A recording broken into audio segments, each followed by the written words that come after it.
want to talk about the concept of mobile-ready revenue. So in all of our digital media businesses that began with newsprint, our models today still look an awful lot like the legacy business model. In newspaper, even today, you've got about 50% of the print is for content, the other 50% is for advertising. So the digital business was created really on the backs of this business model, except it's smaller. We have a lot less space for advertising in digital. We see about 75% needing to be content, 25% advertising.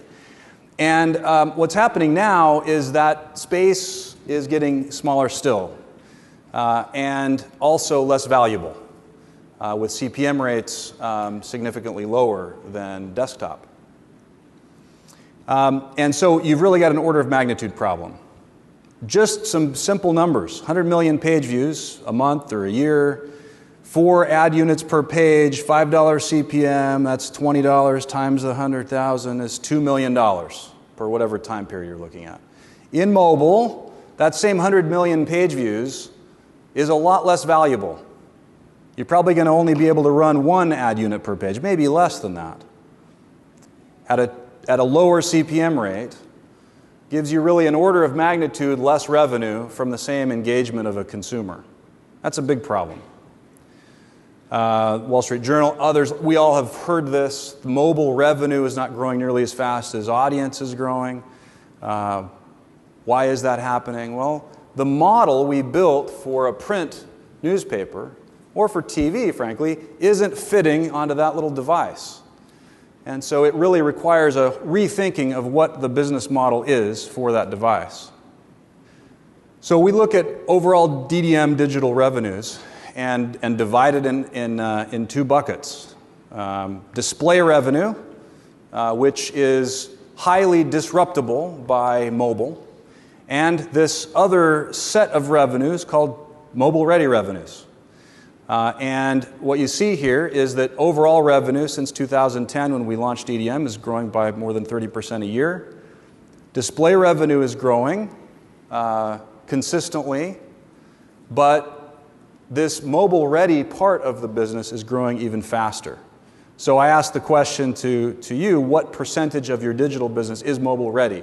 When 70% of your traffic, rather than 30 or 40 or 50% of your traffic, is coming from mobile devices. And by mobile, I really mean that device, not the tablet. But what percentage of your revenue can actually work on that device as a media business? So I want to just spend a minute and look at these revenue sources at DDM. And talk about them in terms of what is mobile ready. First, desktop display revenue, which, as you saw, used to represent well more than half, and then a little less than half now of our total revenues. This is desktop page view dependent, not mobile ready. We estimate that 90% of that revenue is at risk from this mobile transition. But there's a bunch of other sources of revenue that are mobile ready. Some examples. KSL Cars. We offer dealers in our market fees, dealer feeds. We charge them fees for those feeds. And we have various refresh options that charge them more for how often they want their inventory refreshed on our site. KSL Jobs. We offer price per jobs, much like you'd expect from Monster. We have about twice the volume of job postings as our next largest competitor, CareerBuilder and Monster. We also offer featured listings and a bunch of upgrade paths for our job for employers who use KSL Jobs. And of course, native advertising, which we've briefly talked about, and I'm going to spend just a few more minutes talking about in some detail. We launched about 2 years ago now a product called FamilyShare.com. These are practical solutions for parents, told in a very mobile-friendly, very social-friendly way. We have more than 14 million monthly unique visitors on this site, and on these sites, with more than 70 million unique social followers, primarily on Facebook. we monetize these sites with native advertising.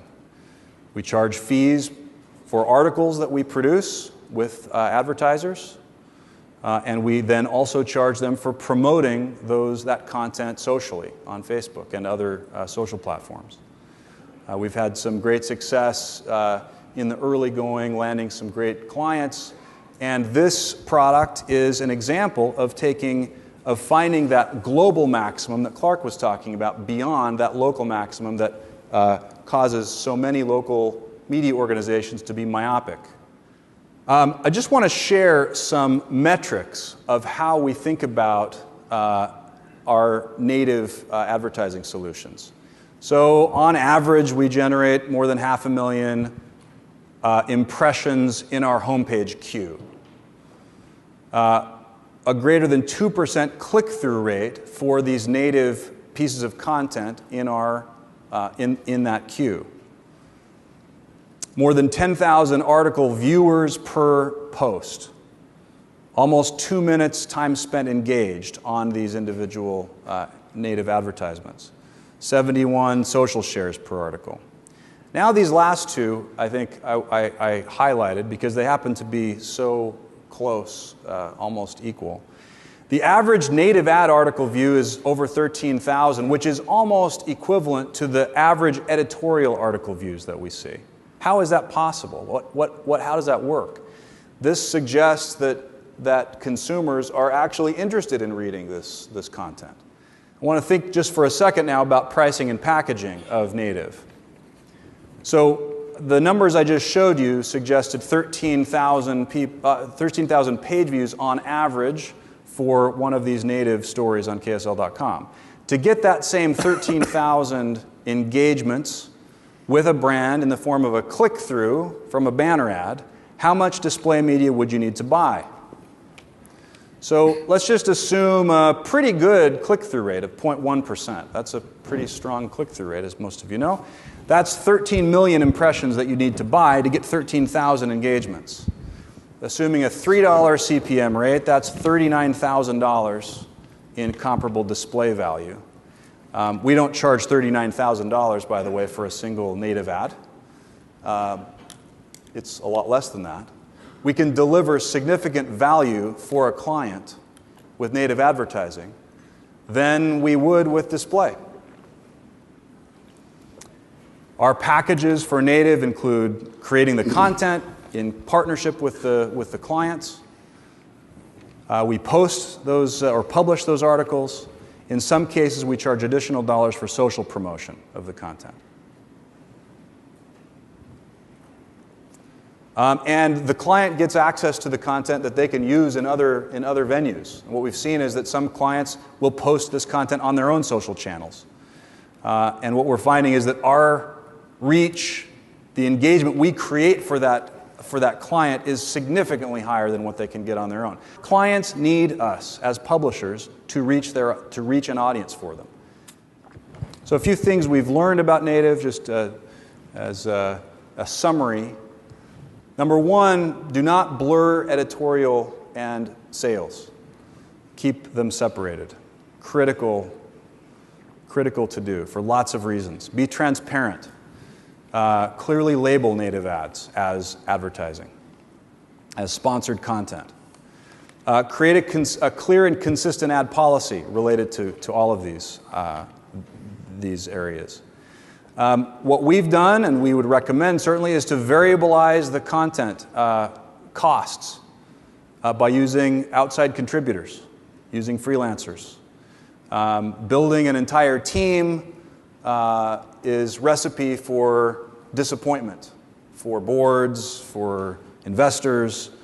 Variabilizing costs as the business grows has been one of our hallmarks. I like the term publish awesome. We hate when we publish content that doesn't get clicks. Why would we do that? Why would the advertiser pay us for that? We also, because of that, don't allow our clients to just produce their own content. They work with our editors, they work with us to produce that content to make it consistently better. And because we know our audience, because we know how to produce great content, we know from metrics that we can deliver for advertisers better than they would on their own.